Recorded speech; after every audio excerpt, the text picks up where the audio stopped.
Olá, querido estudante, eu sou o professor Douglas Gomes e venho trazer física todo dia para você. Mas no encontro de hoje, nós vamos falar sobre a primeira lei da termodinâmica no contexto dos gases ideais. Se você apoia essa iniciativa, deixa logo o seu joinha.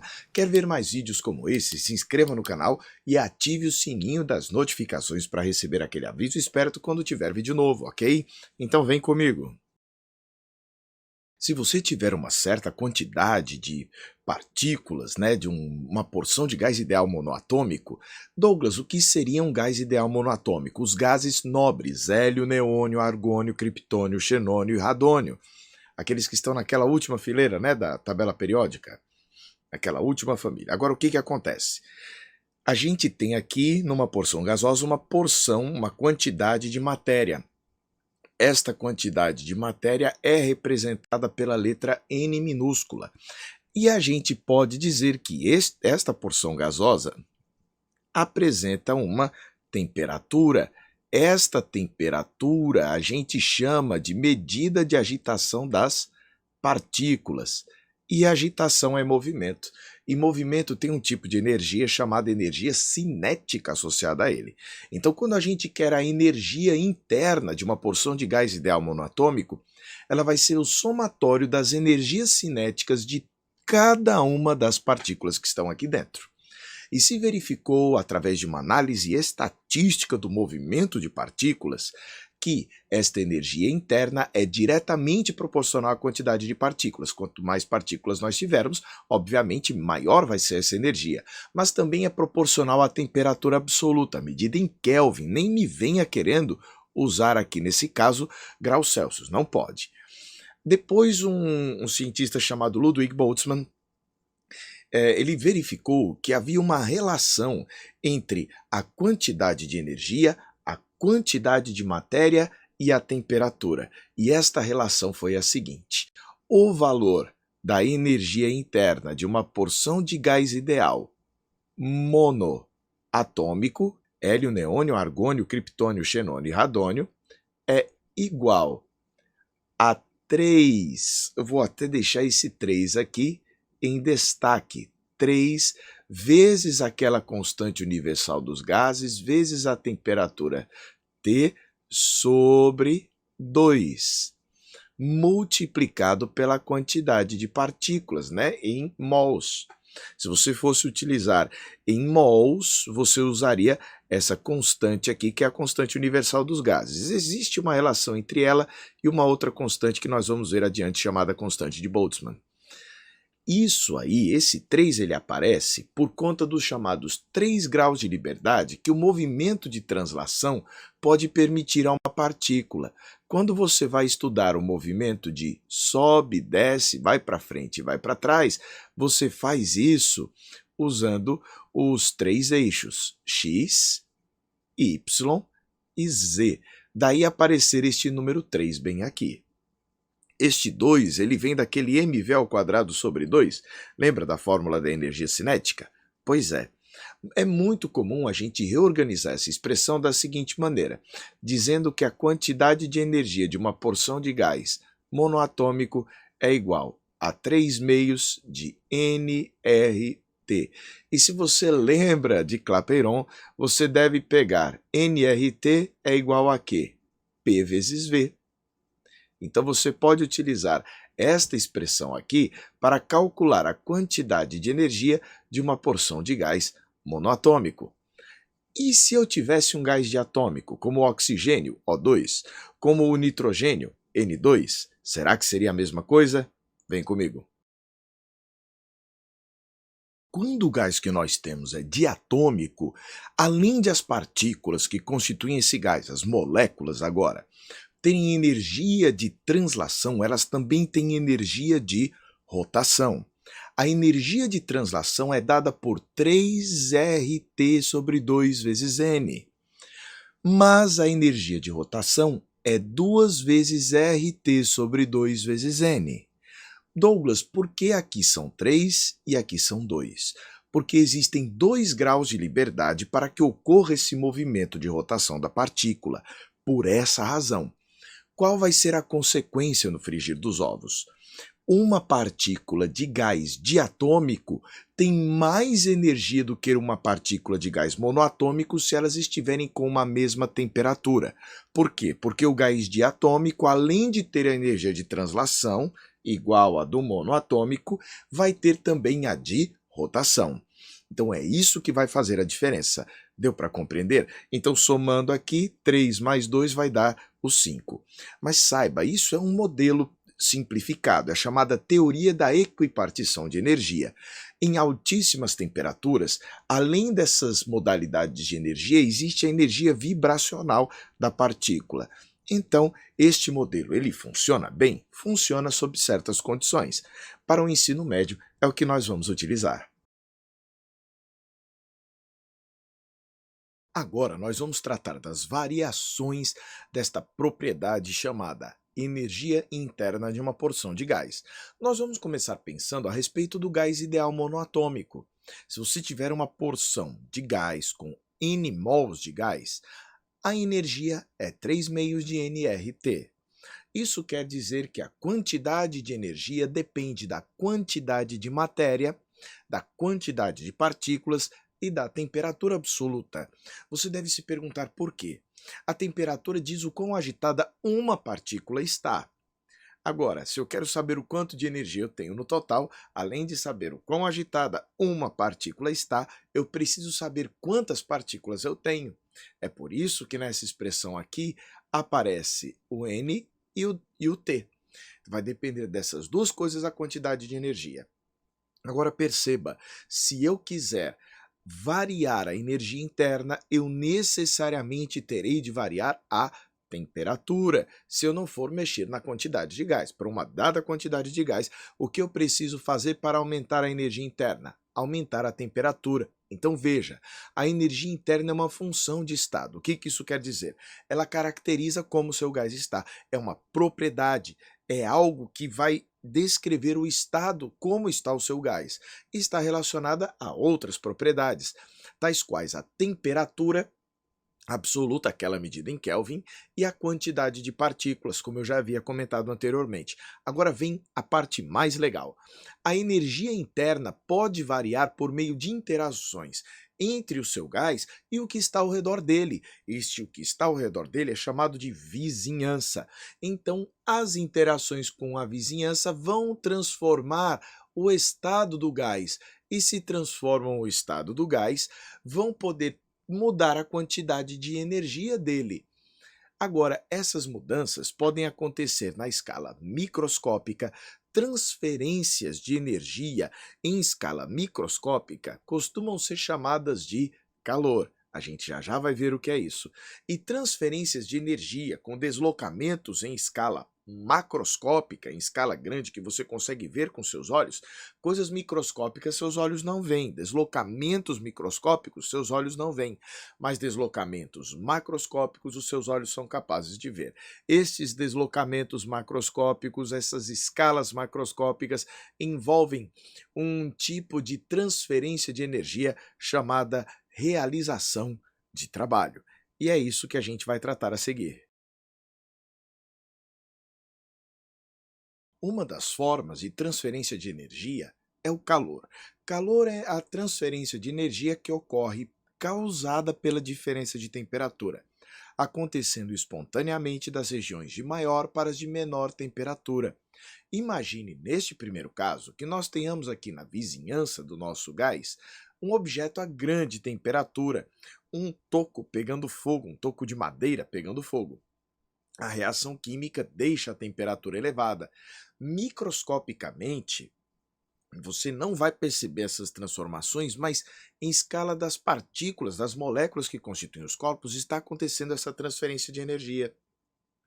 Esta energia transferida é chamada de calor, quando a temperatura da vizinhança é maior do que a do gás. A gente costuma fazer algumas convenções de sinais. A gente diz que quando o calor ele está entrando, né, quando a energia entra por meio do mecanismo calor no gás, a gente diz que o calor transferido por esse gás é positivo, chamando de que a energia recebida pelo gás por meio deste mecanismo calor a gente vai dizer que sempre que houver a entrada desta energia, este valor vai ser positivo. Isso é uma convenção de sinais. Então, a quantidade de calor, imagine que ele esteja recebendo 100 joules, a quantidade de calor vai ser mais 100 joules, o que significa uma variação da energia interna positiva. Houve um aumento, uma variação de energia de mais 100 joules. Agora suponha que ao invés de a energia entrar, ela saia. Se a gente tiver a saída da energia pelo mecanismo calor, nós, para fazermos a diferença entre aquela situação e agora, nós vamos dizer que a quantidade de calor agora trocada pelo gás é igual a menos 100 joules. Então, entrada é mais 100, saída menos 100. Esta variação da energia interna, então, do gás nesta circunstância seria menos 100, porque ele está perdendo energia.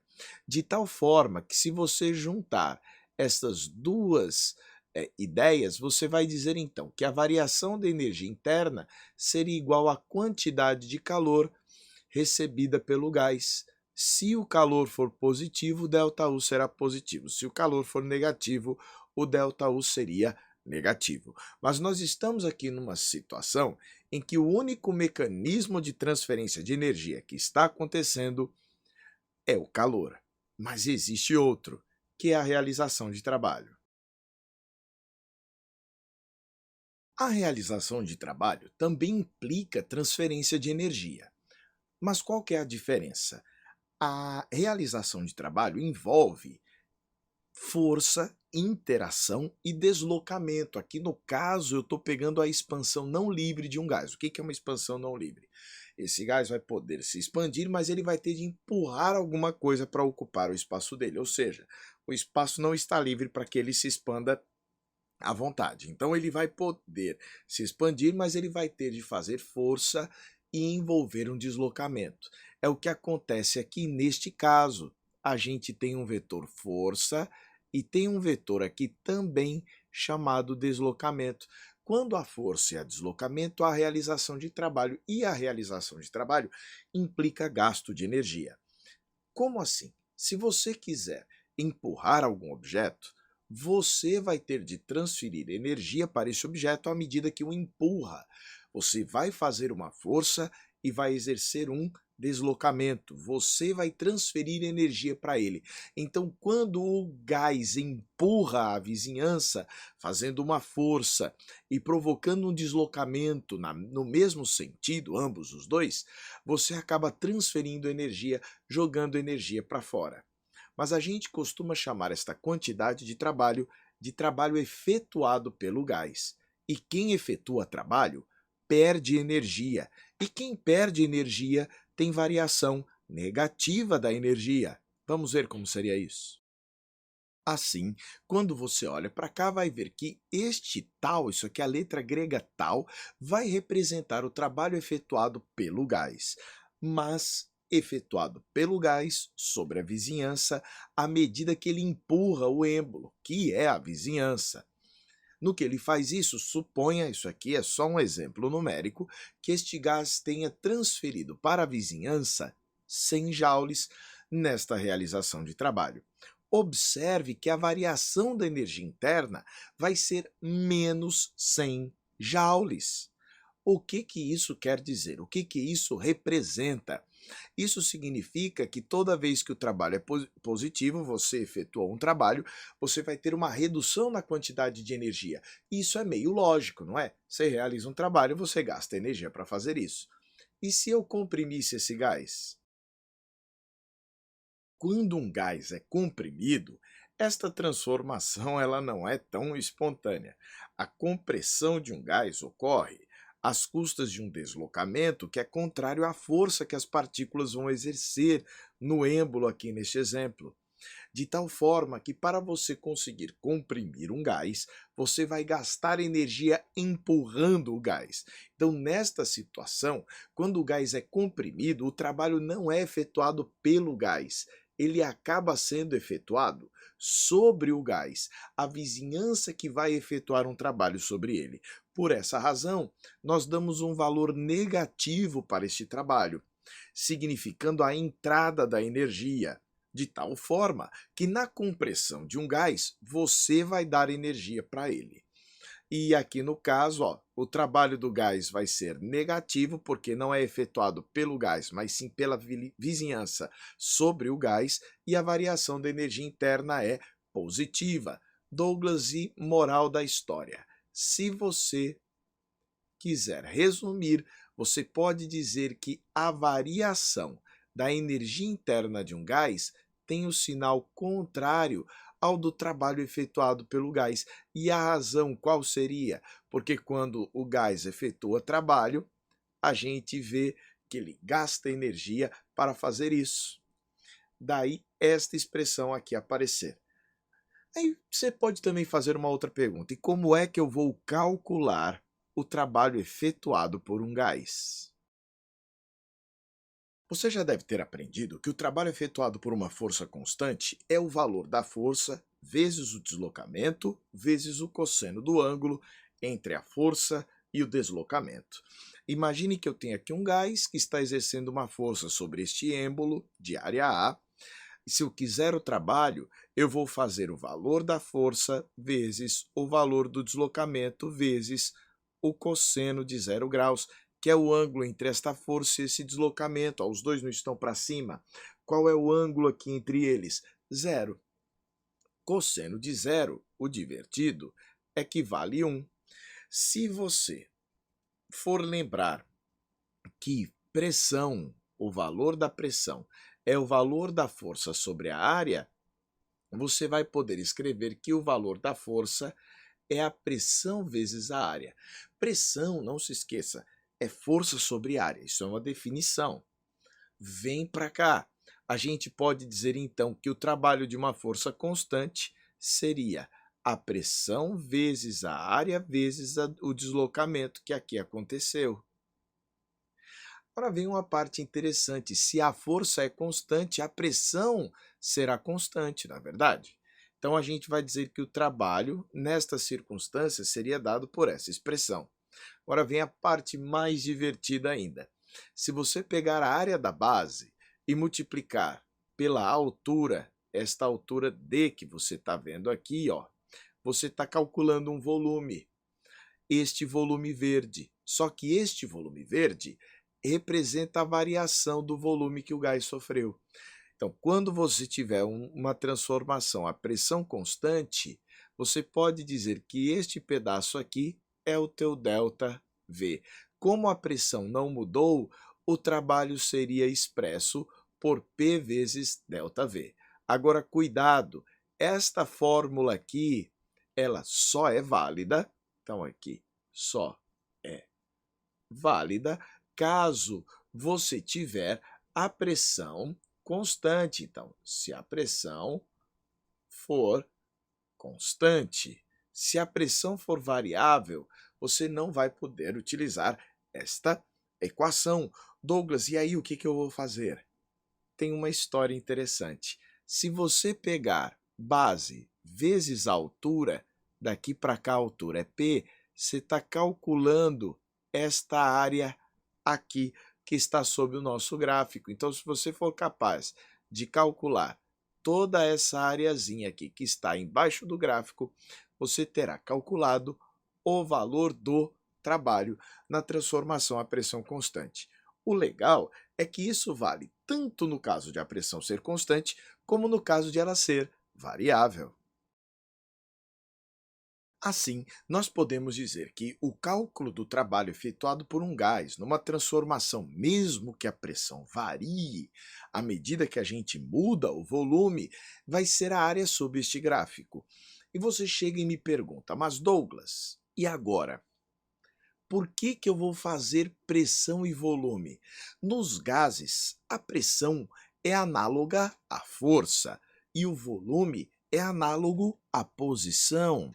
Isso quer dizer que se eu tiver força, pressão, e variação da posição, deslocamento, que aqui é a variação do volume, eu tenho realização de trabalho. Existe um caso em que não ocorre realização de trabalho mesmo quando a gente tem deslocamento, que é a expansão livre de um gás. Caso você deixe o gás se expandir para uma região onde nada há, a gente chama isso de vácuo, esse gás vai poder se deslocar, mas ele vai se deslocar sem fazer força, sem empurrar ninguém, sem interagir. Se não há interação, não há transferência de energia. E por conta disso, se o gás puder se expandir livremente, não haverá realização de trabalho. Então, numa expansão livre, trabalho efetuado é igual a zero. Vamos agora enunciar a primeira lei da termodinâmica. Nós vimos anteriormente que quando há apenas transferência de energia pelo mecanismo calor, a variação da energia interna é igual a essa quantidade de calor, porque esse calor representa a energia que entra pelo mecanismo calor. Se sair, o valor vai ser negativo. Quando há apenas transferência de energia pelo trabalho, a variação da energia interna é menos o valor deste trabalho. E este trabalho é aquele que é efetuado pelo gás. Então, por que vai ficar menos o trabalho? Porque quando o gás efetua trabalho, isso faz com que reduza a energia do gás. Aí, finalmente, vem a seguinte história. E quando há transferência de energia por meio desses dois mecanismos, calor e trabalho, a gente diz que a variação da energia interna vai ser o calor menos o trabalho. E assim se chega à primeira lei da termodinâmica. Isso é interessante, porque a gente aprendeu algumas coisas legais a respeito da variação da energia interna. E uma delas é que ela está relacionada ao aumento de temperatura. Quando a gente aumenta a quantidade de energia interna, a temperatura aumenta. E olha que divertido! Eu posso esquentar um objeto não só por meio do calor, mas também por meio do trabalho. Douglas, eu não estou entendendo. Seguinte, vamos voltar aqui. A gente viu que se houver a transferência de energia pela modalidade calor, calor entrou, aumenta a energia, esquenta. Se houver transferência de energia apenas pela modalidade calor, calor saiu, o gás esfria, porque há redução da energia. Mas o nosso querido gás pode sofrer variação da energia também pela modalidade trabalho, e é o que a gente vê aqui. Se o gás se expandir, para se expandir ele vai realizar trabalho e com isso ele pode resfriar.